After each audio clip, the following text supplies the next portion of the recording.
si itiarina lehat suayo lovinga e ono mea matatau ila wafio lovinga le alefa le omeka le amatanga le ngata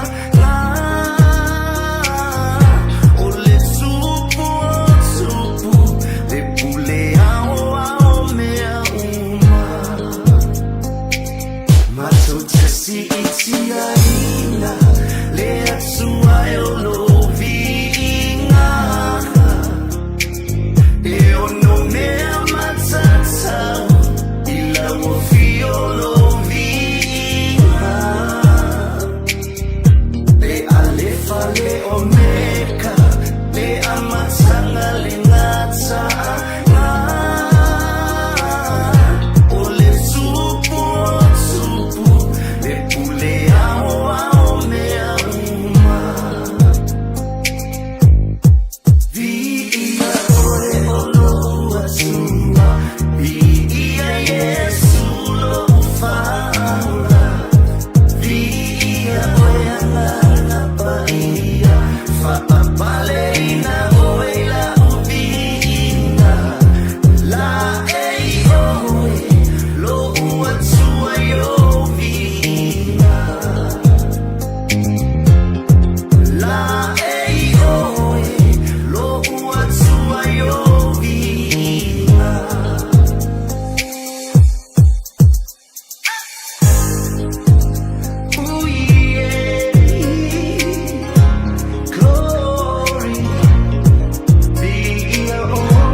Hallelujah, hallelujah, hallelujah. Amen. Toi o whalofa ma whatalofa atu tātou ainga nei fo iwa enga o le fiafi. Ina ua 2 minute te ai leitu lai lima o le whaawina ni o tātou por kalame o le manai o le manawa o ngā luenga. Toi whatalofa atu ai ia i lato umalawa na ususeu fo i tūte ma whaiva o le nei aso. Ma lo le ngā lulue, ma lo foi le ono sai. Ma lo le taupati ia leo fo o tātou wangatu le whai ungo le nei aso. A o tu mau pea le anga le leio le tua ia te oe malo ainga. Ma lo le soifua manuia e whaatalo whaatu le suafa mamalo le tātou li i o Yesu ke riso o le suafa lava lea o mwhaiai o tātou toe lau lua fsila whai. I lunga o pea ungalungalo lea ia i lo tau sila mai ma whaafonga mai i lo maota ma lo lau ai le mwhaun whangaloina le whaatalofa i tamam tina ma tua o si o tātou watunu. Ia o lo whapenao na ula li ula wa le tapua inga Samoa i na ia manuia ainga nuu mai kalesia. Ai whape foi le tapua inga lau whainga luenga tofia le tua o lo whapenao na tuimtangiolo e tu i le langi a wase manuia o Samoa. Ma lo le soifua manuia whatalo whatu i wompa anga tātou Global Kingdom TV. Ia lawa se mea lo e whaafonga mai ai nei vaenga o le fiafi. E au alo whātu tātou po kalame ia te oe o le manai leo le manawa o ngā luenga. Ia e pei o na iai a fiafta i tas. Mo le silafia le tātou a inga ia o le au a le whātaunu ina le tātou po kalame o le taulanga fiafi. Ia ono nisi foi o tōtua no o le sunga i le whawhenga inga. O le tamawhai au ia fiu e tulsa o po kalame. Whātulanga ina o le kalesia ni foi wa yaso manatua ane o ia i lau tatalo.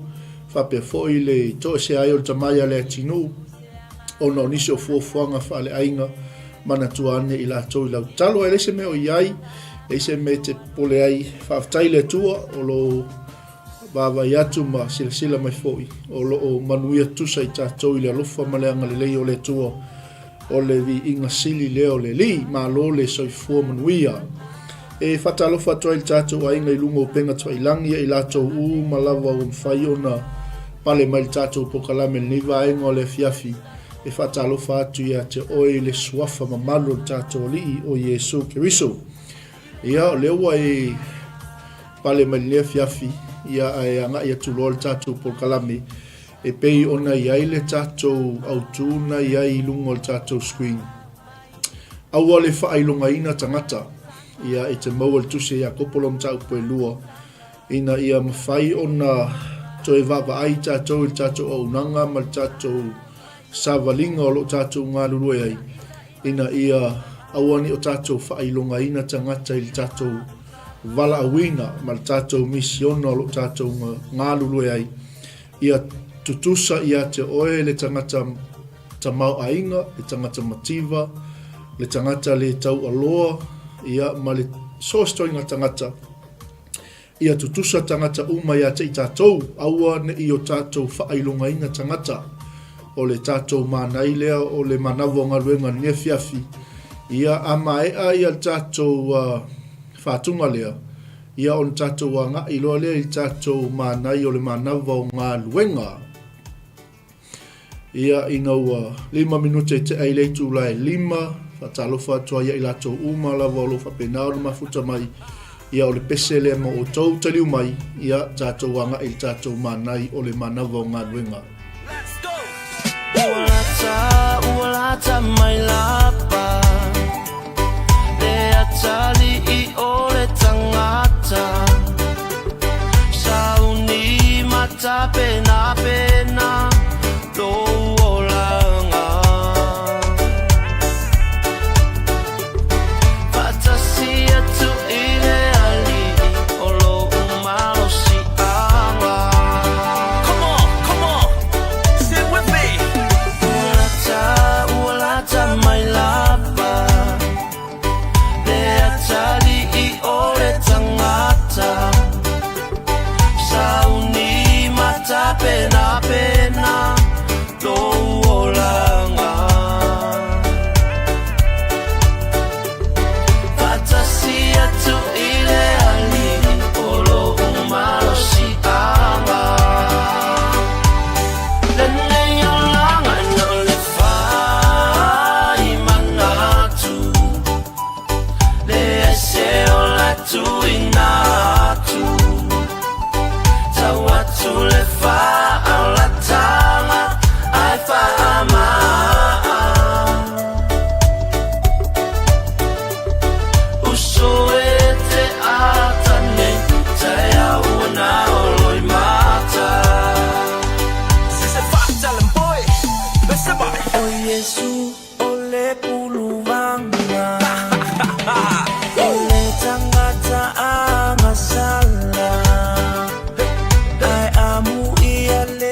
Praise the Lord. Amen.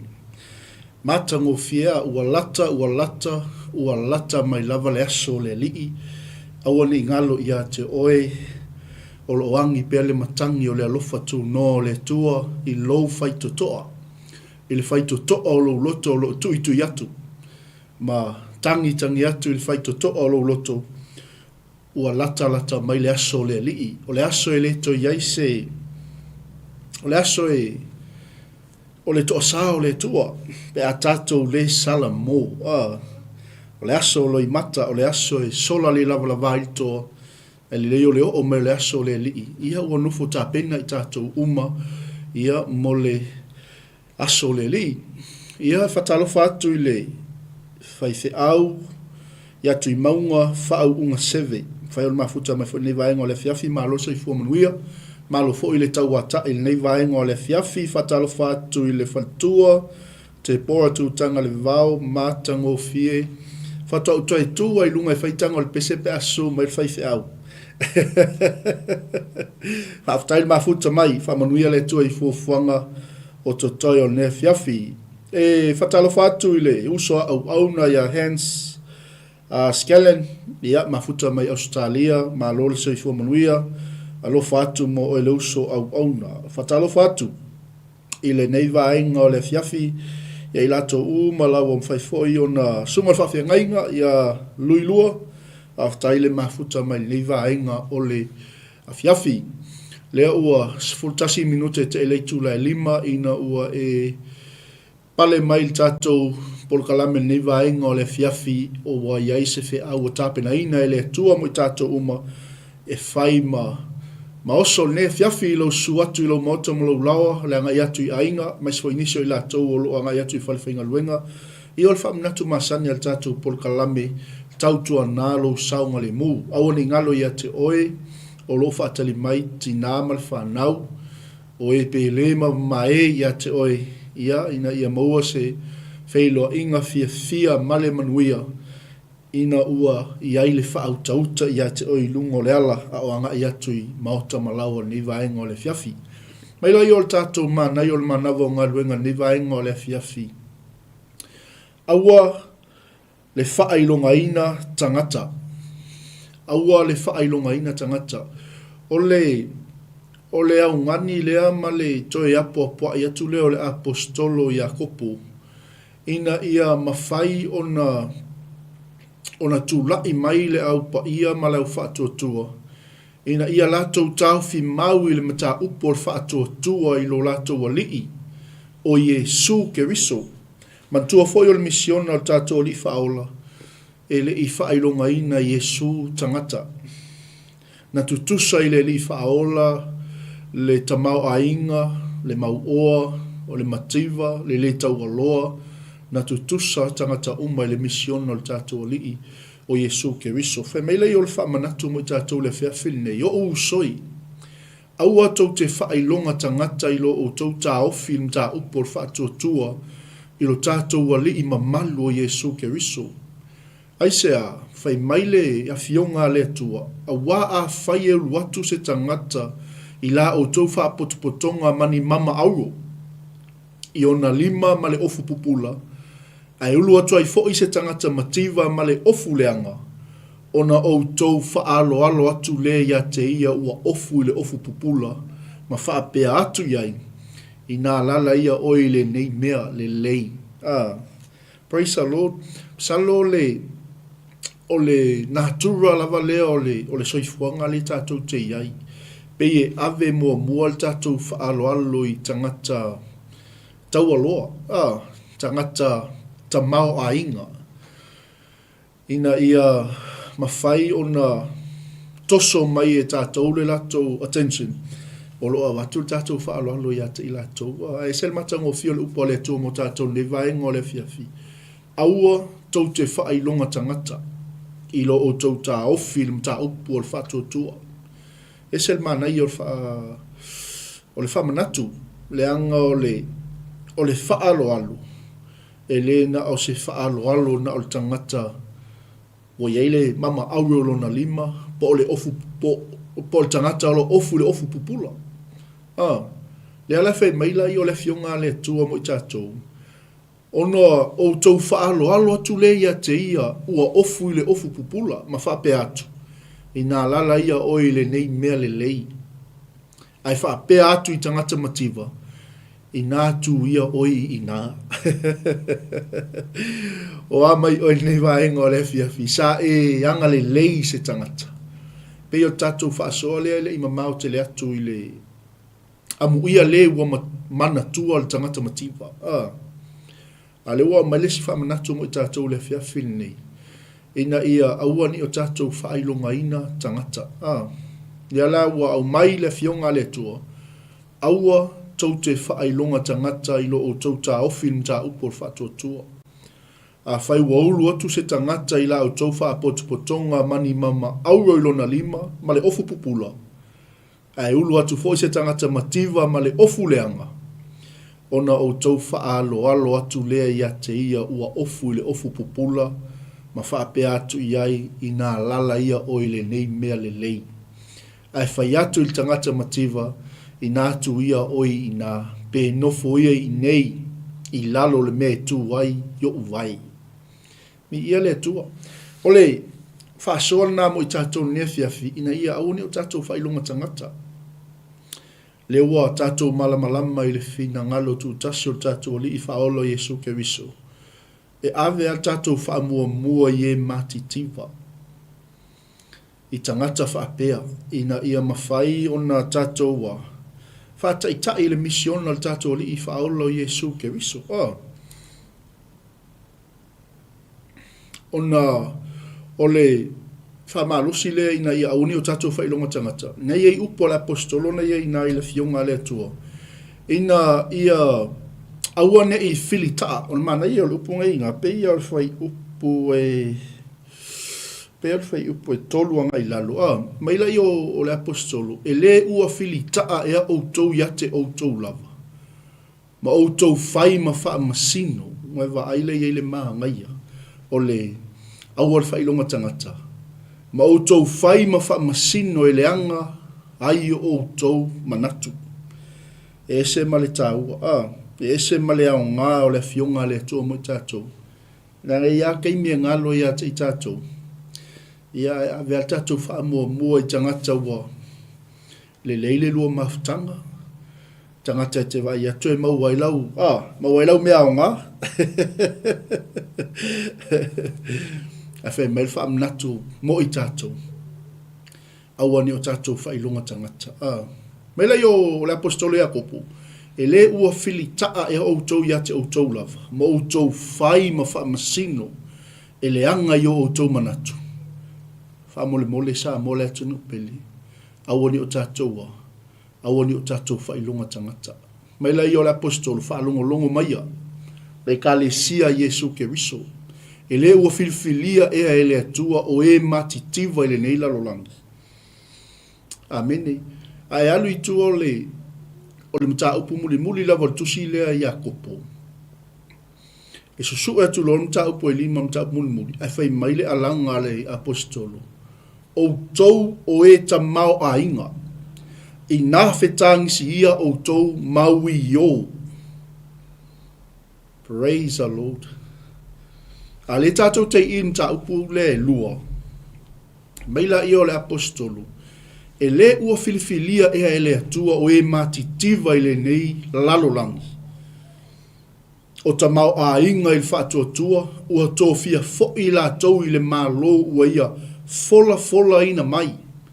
I e alo lofa i a te ia. A whaifo i o whaafunga mai ia ni la tau o e ta mau a inga ma tau aloa i le nei soifuanga o lo tātou iai. E le ua filifilia ea ele atua i tātou. E le ua filfilia e le tua i tātou i le whātua tua. E le ua tōwhia e i tātou e le tua. I le mā loa ia fola ina mai i e alo lofa i ate ia. Amene. Mi ia le tua. O le whamanatu nā mo i tātou nefiafi ina ia mawhai o na tātou tau sisi atu pea. Tau sisi atu pea i le misiona na fio mai el tātou ali i o Jesu Keriso. ina ia tatou tau ave pea le misiona le. Ia tatou alo lofo i tangata uma. Awane i tau le tangata e te iloa po le tangata e te masani ai po le tangata na whaia se mea le lei a te oi. E whai mai le fionga le atua. E le ua filifili e le atua o e matitiva i le neila lolanga. Aleluia. Ai tō fia e le atua o i la tōu o e ta mau a inga i le whatua tua. E ila ia tangata foi e ta mau a inga. E le ito tonu lea. I le whatua tuanga o lo tato iai. Me lola i o le apostolo. O ta mau a inga o i la tōu o ta mau a inga i le whatua tua.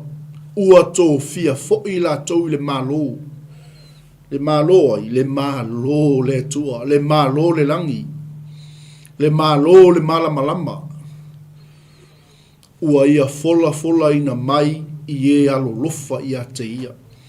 E la tangata whapea ua umanto fia e le tua. E la tau te alo lofa i tangata matitiva. Tangata ua filifilia e le tua i le neila rolangi. Ia, amene. Ia, mana tua i la tau. I o wala uma. I aso uma o tatou savalinga ma tatou wholaunga. Langa tatou te iai pea i le soifuanga le tatou te iai. E tātou te ui tofonga, tātou te ui i lui tau o tātou savalinga. I al te me whaapase e tātou nei tangata whapea. Amene. Vi ele meila i o upo la apostolo le tono o tātou tusi whaitau. Whai mai. Le kalesia ke riso. Ai pei tai o tau. O tau wha le tau aloa le tangata mativa. Praise the Lord. Wau tau wha le tau aloa tangata mativa. E le ua wha sawa ea o e ta mau a inga ia te outou. Ma la tau fetoso ia te outou i le wha masinonga. Amene. I ia le atua. E le ua upuleanga i nisi upua. E le ua upuleanga ea i la tau le suafa le lei ua ingoa i outou.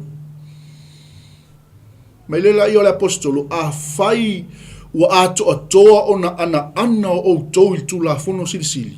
E tusa ma le fionga le atua. Ia ea lo atu i le lua te tua o ye peio o e lava ia te oi.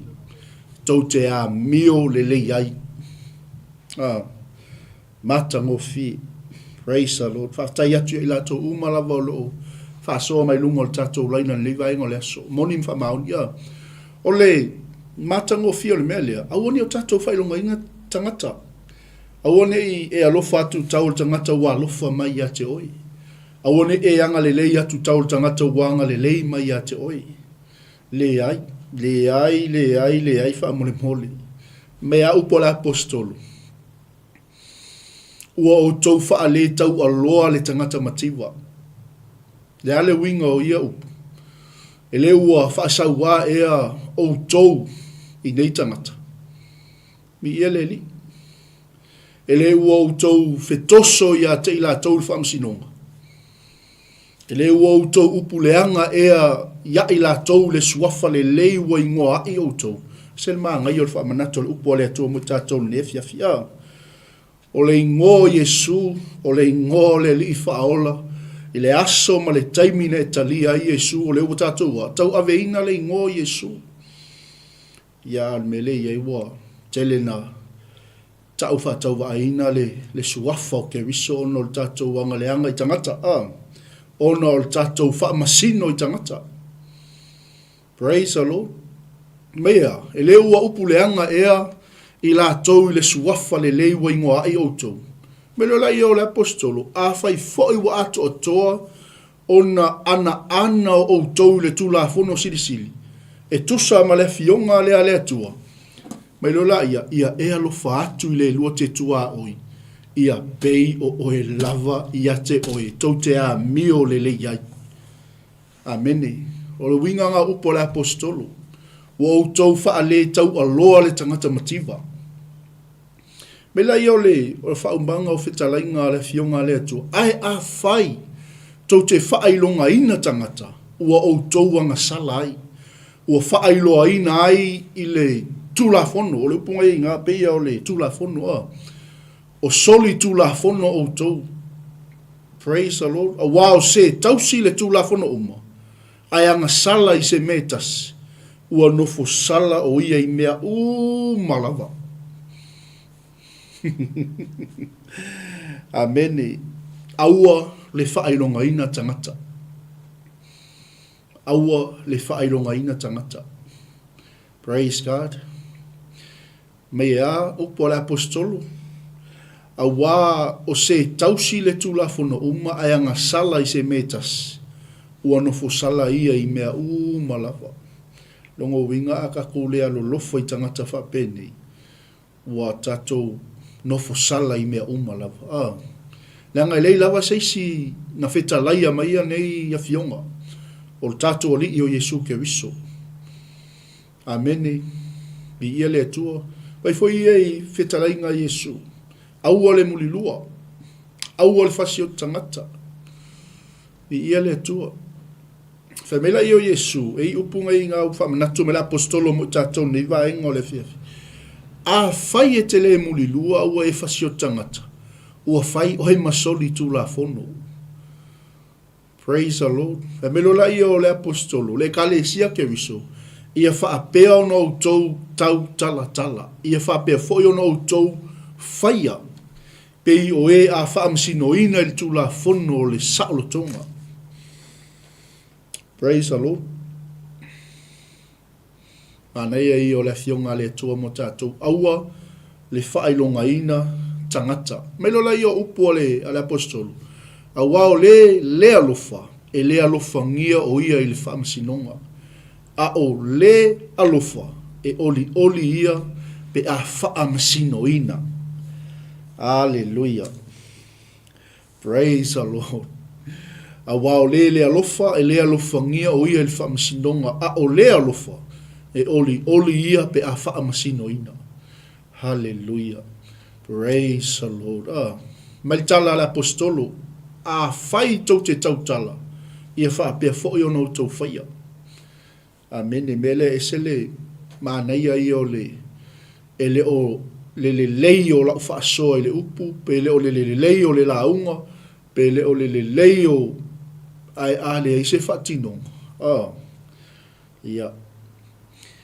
E te langona lava, ai maanaia ia pe o le fionga le tua. Ia whaapea ona o tau tautala.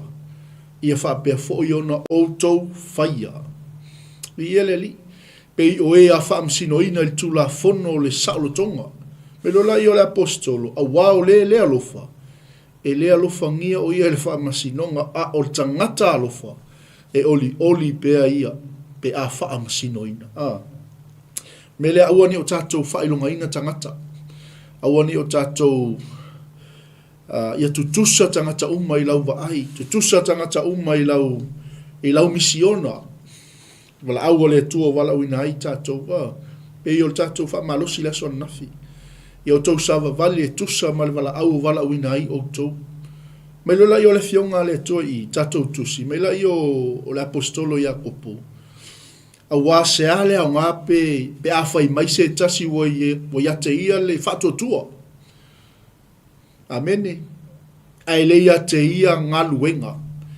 E mawhai ea e le whaatua tua ona whaola I a te ia. Praise the Lord. A whai wale ofu se uso po se tua whawhine wale ai fo isana me ai le aso ma le aso.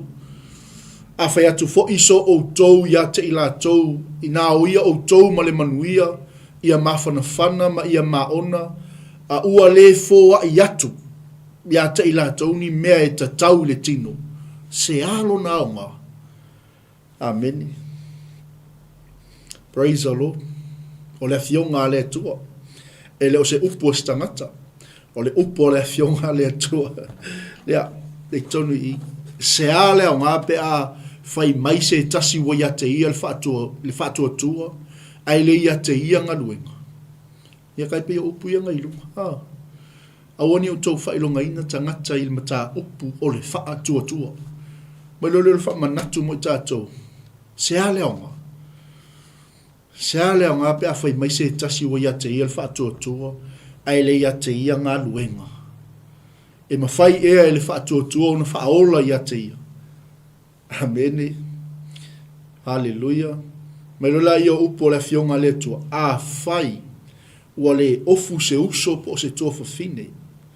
Ua le ai fo isana me ai. I le aso ma le aso.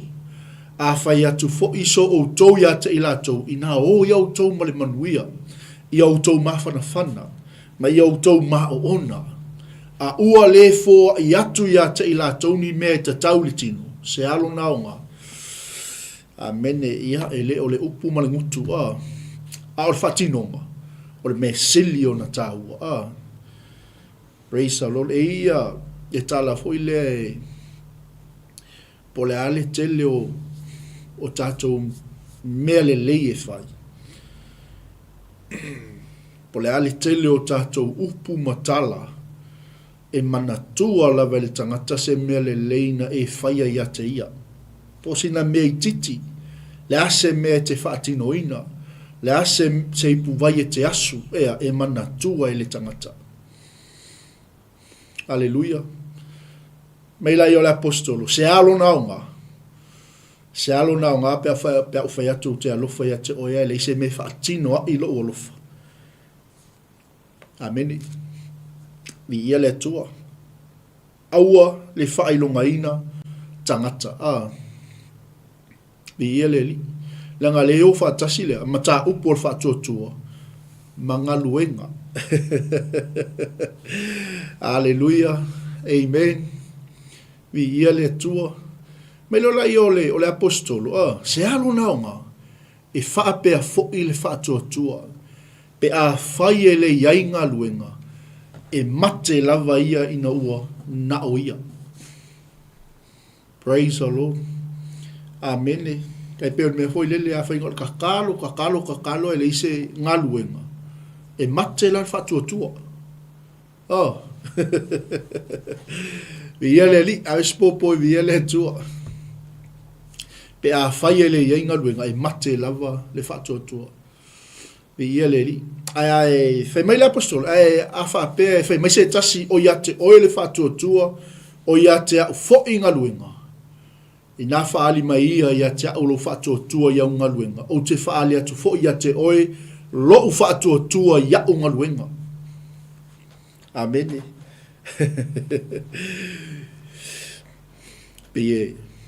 Pe malosi atu le ngā luenga ngai lo whatuatua.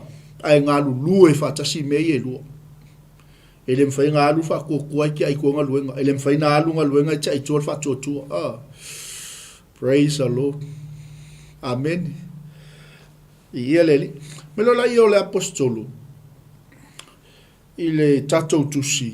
A ua le whailonga ina tangata. A wa e tali tonu e toa tasi lava le atua. Ele lei lava ia. Ua tali tonu foi te moni malatou te mu. Ia le li, mai lai o le apostolo, le kalesia ke viso.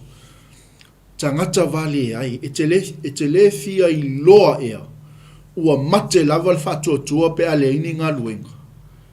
E le i taua mio tonu, wina ea lo tātou ta mao apura amo i ngā luenga. Amen. Praise the Lord. Hallelujah. Ia, tu lou asa mo, nangole. O le totono le fionga le tua. Mai le fionga le tua. Tangata vale ai. E te lefia i loa e ua mate lava le whatuatua pe ale ini ngā luenga. Praise the Lord. Ni ala koe au mai ia stoi ino apura amo. Ta maa lau whatuatua. E le i ta ua miotonuina e alo o tau ta mao apura amo i ngā luenga. Ina ua a vatu e ia o isa akolona tali i lunga o le whata whaitaulanga. Wewa aile i le mana ia. Amen. E whatinonga. Le ngā luenga na whai e ta malo Abrahamo. E te leilo e ana ngā lulu e whaatasi le whaatuatua maana ngā luenga. O ngā luenga foi wa atoa ai le whaatuatua. Amen. Ia, leo toi au mai ia stoi no Abrahamo. Na whaatua tua Abrahamo i le tua. Hallelujah. Ona tā uai lea o ia. Ia te ia. E whai māmi o tonu. Sa tā ua foi o ia o le woa lea tua. Te a ngai kumu i ngā a. Mafua mai whea. Mafua mai lea. Ngā lulue whaatasi o le whaatuatua ma ngā luenga. Mea upo le fionga lea tua. Te leilua ea. Na ngā lulue whaatasi le whaatuatua ma ana ngā luenga. Praise the Lord. E le ita ua mio tunuina e alo tau ta mau apura amo i ngā luenga. Ina ua avatu e io isa ako lona tali i e toa tasi. I lunga o le fata whaitaulanga. Amen. Na whatua tua apura amo i le tua. Whai o ia mami o tonu a le tua. Ua tā ua foi o ia o le woa le tua. Whapenai tātou. E ngā lulu e whaatasi il whaatua tua ma ngā luenga.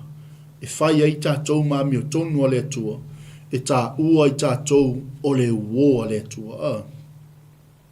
Amen. Mai lola i o le apostolo o le neu o ta ua mi o tonu ina o tō. I ngā luenga a e le na o le whaatua tua. E le si tangata na au mai tonu ina. E le si tangata o Raava. Mai whapea fo i Raava le whawhine tali tani. E le i ta ua mi o tonu ina ea o ia i ngā luenga. Te iloanga te malamalama li tala. E whapea fo i Raava le whawhine tali tani. O le whawhine anga sala. I ia le tua. E le i ta ua mi o tonu ina ea o ia i ngā luenga. Ina ua talia e ia e na awinatu. Na ia au ese atu ai fo i a tei la ua i le tasi ala. Ke le i o ngā luenga le whawhine le ngawhai i la wali ia ngā o espainu. Mai wai e, mai ua whaasola le whawhine le wali ia. Ngā luenga, whaatua tua, e o whaatasi. Praise the Lord. Hallelujah. Aftai atu le tātou a inga. Mai lola i o le whai ungo le tātou whaasoa le neia fiafi. E whaapei o le tino woti. Pe a te a le anganga. E whaapea fo i le whaatua tua ua mate. Pe a le ai ni ngalu wenga. Hallelujah. E whaapea fo i o le tino woti. Pe a te a le anganga. E whapea fo i le whaatoa ua mate pe a le aini ngā luenga. E o whaatasi la le whaatoa ma ngā luenga. Hallelujah. I hele tua, ia e manatua apara amo, ia e manatua Raava. O le na taua mi o tonuina. Ona o ala tau ngā luenga. E whapea apara amo, e whapea fo i Raava. O tangata pe o tātou. Tangata pe o oe ma tu lou le nei vaenga o le fiafi.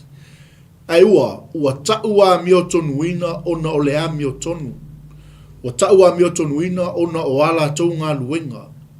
Ua tā ua o woa le tua ona o ala tau ngā luenga whaatasi ma le whaatua tua.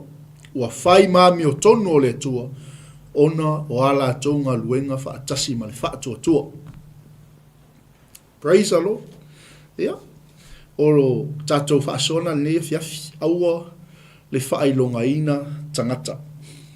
Amen. O le toi whaamanatu ma le toi whawhangu lea mo i tātou. Ina ia mawhai o na tātou mataala pea. Mataala, matatalo. Langa i le teimi o mai i tangata whaapea. Pe o le upo le tuspa ia. La Iakopo, e i le teimea. E whaalo alo ato i tātou tangata o ofu le ofu pupula. Mal tangata ua ia ile mama ngai ai longa lima. Ai ngalo ia te i tātou le tangata mativa lai tangi mai ala lai mana o mia le sosoan. Praise the Lord. Hallelujah. Amen. Ia tātou mataala. Pe o upo al tuspa ia. Amu ia le ua manatua le tangata mativa. Amen. Ia le tua. O se toi whafangu nā mo i tātou nia fiafi. Aua le whailonga ina tangata. ia le atua nei fai tātou mawhamasino pe o upo le fionga le atua. E le ua fili taa ea outou ia te outou lava. Ma outou fai mawhamasino e ua le anga i outou manatu. Amene. Mai lola i o le fionga le atua. Le kalesia ke riso. Sa mo le atunu pele. E le ua filifilia ea le atua o e matitiva i le neila rolangi. Aleluia. O tamau a inga i le whaatuatua, ua tō fia fo i la tau i le mālo ua fola ina mai, i e alo lofa i ate ia, i ate ai, tangata matitiva. Amene. Filifili tangata matitiva.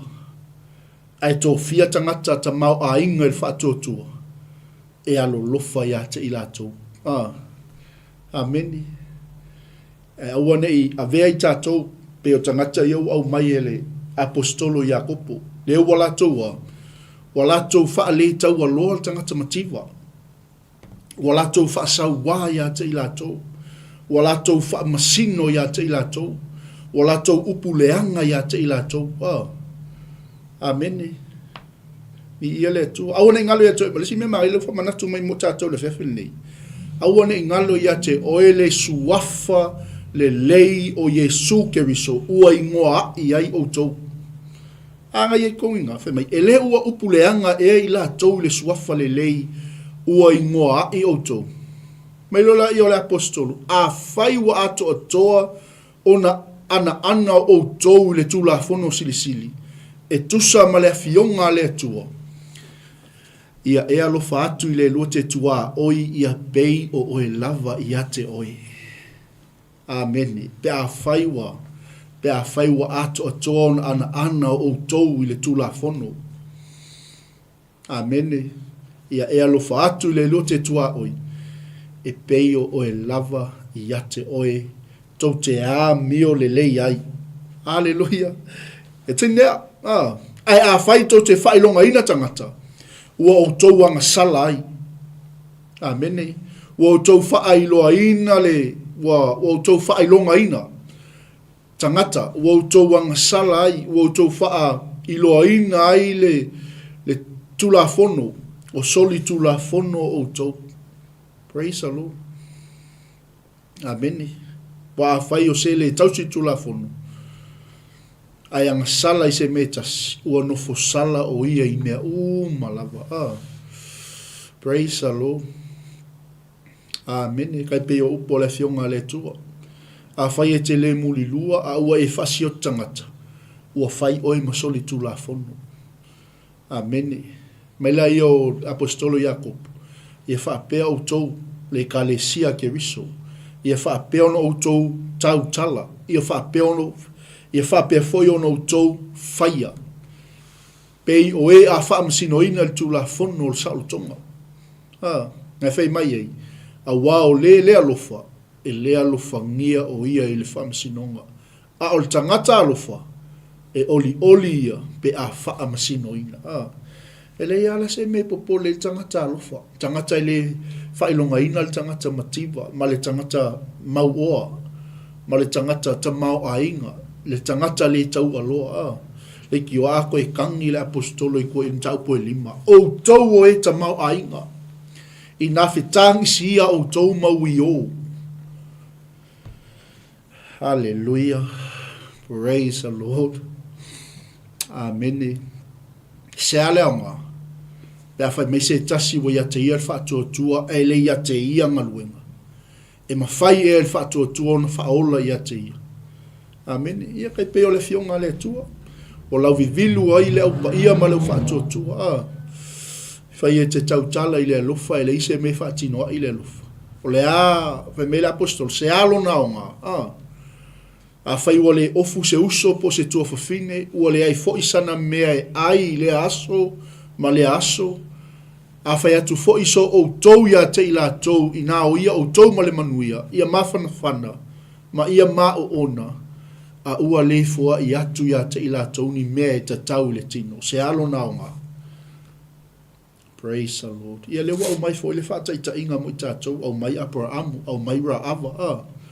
Ia le atua, e whaapea fo i le whaatua tua, pe a whai e le iai ngaluenga e mate le whatuatua pe a le ini ngaluenga. Praise the Lord. Ai amu ia i tatou uma o lo o iai le whatuatua o ia te au fo'i o ia te i tatou fo'i ngaluenga. Amen. It's in here. Hallelujah. Praise the Lord. O le fionga nā le atua mo tatou nea fiafi. Sa mo le atunu pele. O le manai nā o le manava o ngaluenga. Mo i tatou nea fiafi. Ina ia awane i ta ua i tatou pe o le tangata ngai ko kongu i ngai le. Fai upo lo spulu ngai lalo. Tangata vale ai. E te le fia i loa e ua mate lava la o tau whaatua pe a le ini ngaluenga. E le i ta ua mio tonuina ea lo o tau ta mao Abrahamo. E le i ta ua mio tonuina ea Raava. Ona o ana ngaluenga. Amen. Ia na wai sila fia ia Abrahamo, Raava, tangata na whaatua, whaatasi mangaluenga. Ta ua mio tonuina. Whai maa mio tonua le atua. Ua whai fo'i ma ua le atua. Praise the Lord. I wa lava na. O lava ma tutoil na ma nai mo el ne fiafi. Na ia alofangia le atua tatou whai ngā malanga e ma mau le ala. Tatou wha malulos. Pe o upor whaatunga le sa tatou whaalongolongo le ne fiafi. Ua lata mai lava le aso le li. Ua lata mai lava le aso le li. Ia tatou ngai pe iluma. Tatou sava vali pe iluma. Tatou wha malulos. Tatou ono sa. Aua le whailonga ina tangata. Tau te leilo e ana ngā lulue whaatasil whaatuatua ma ngā luenga. O ngā luenga fo'i wa atoa ai le whaatuatua. Pole ali ke leo lo whaatuatua. Ai ale ise ngā luenga. E mate le whaatuatua. La foi le ke leo o ngā luenga e whai. Ai le eiso o whaatuatua. E mate ngā luenga. Amen. Tai peo la le fionga le tua. Apostolo Jacopo. Se alo naonga. Hallelujah. Praise the Lord. Au nei ngalo ia te oi. E o whaatasi whaatuatua mga luenga. E whai ai tātou mā mio tonu o le tua. E tā ua fo'i tātou o woa le tua. E pei o Abrahamo ma Raava. Amen. Nei au nei tā ua i tātou tangata vālea. Pei o la le apostolo Jacopo. Ia vei tātou ma tangata whaatuatua whaatasi ma ngaluenga. Ia whamanu ia le tua ia te oe nea fiafi. Ia ile anga le leio le tua ia te oe malou a inga. Ia tāle tu lai e ono anga ia tu le afo le ono. Po le e tā pena mai e au na le tua mo le tātou lao ai el tupu.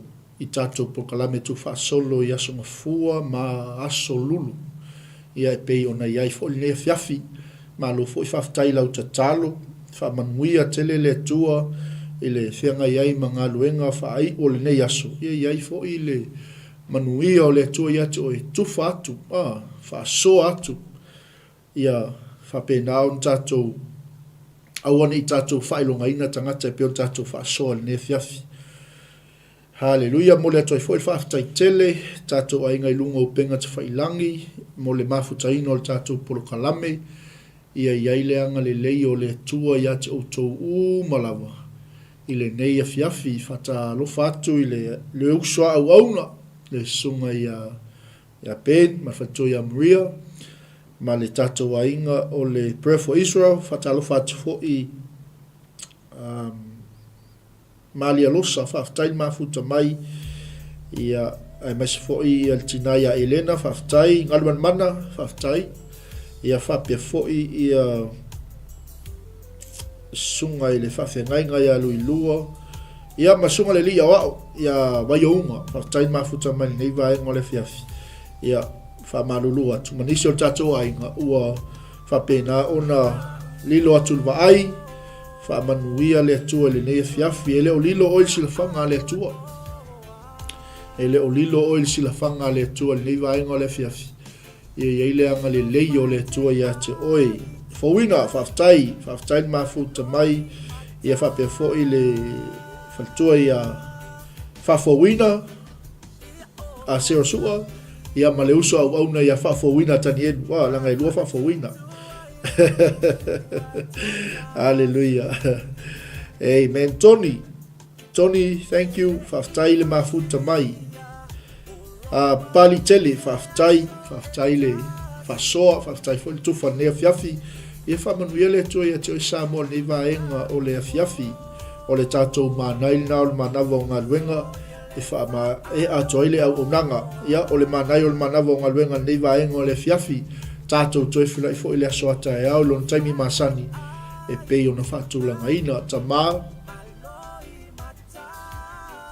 e umale tua mātou upu, e onge le ngana le tua e tau whamatala le li ilo wanga le lei, whaasoa mai mo i mātou. Au mātou loto ia le tua. Ona e te le tu la fua i ate i mātou tamā. Haftai au a fionga. E whaamanatu ai ate i mātou ina i ato o toa le tua le mātou au nanga i ate oe. Ina i a mātou ngā lulue. Ia o whaatasi il whaatuatua ma ngā luenga. Awana i mate il whaatuatua. Tamale le fiafi o le tatalo, whamanuia iso mātou atunu pele o Samoa. Whamanuia le tua i lo ainga, ma futa mai lunga upenga te whailangi. So se mauta ma so se lawa. O whea lava le tua se vai panoa le li, o whaafonga mai ai lo ainga. Ia le tua lo anga le whamanuia i ate i la tau, whaafeiloa i se mana onga le tua le fiafi. O io mai mua mai le tua o whea ngai ma ngase o tino. O ile tua o mai mo mai o lo iei se mana o ngā whaapitoa i lona loto. Ta talo ta mai leo tutuli o fufonga e te le ma whaafonga ina le tua la matou wala au. E le puu lo a au. Ta maa pai atu lo wanga le lei. Whamanuia i lo ainga le nefiafi. O iatu o ele vi inga o no Yesu. Amene, ma amene. Ia, mai ate au nei o lautou auna, Mike Poreta, e whato whātu ia te oi ni vaenga o le whiafi. Tātou whila ila soa tae au lon tei masan, soifua ma ia manuia.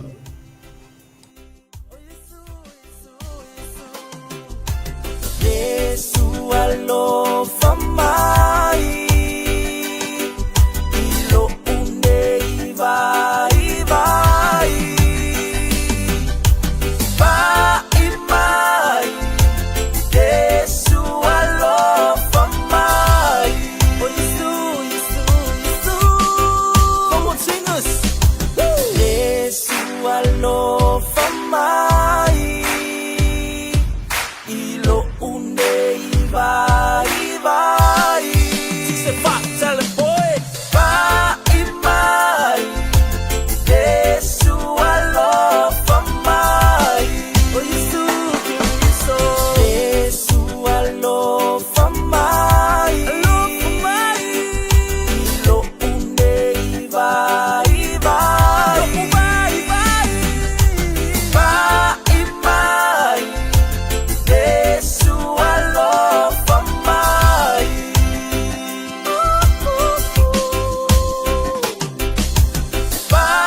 We are not be defeated anymore. Jesus Christ, God's only Son, fights the battle and He won. We are not be defeated anymore. Come on, let's sing with me. We are not be defeated. defeated. We are not be defeated. We are not be defeated anymore.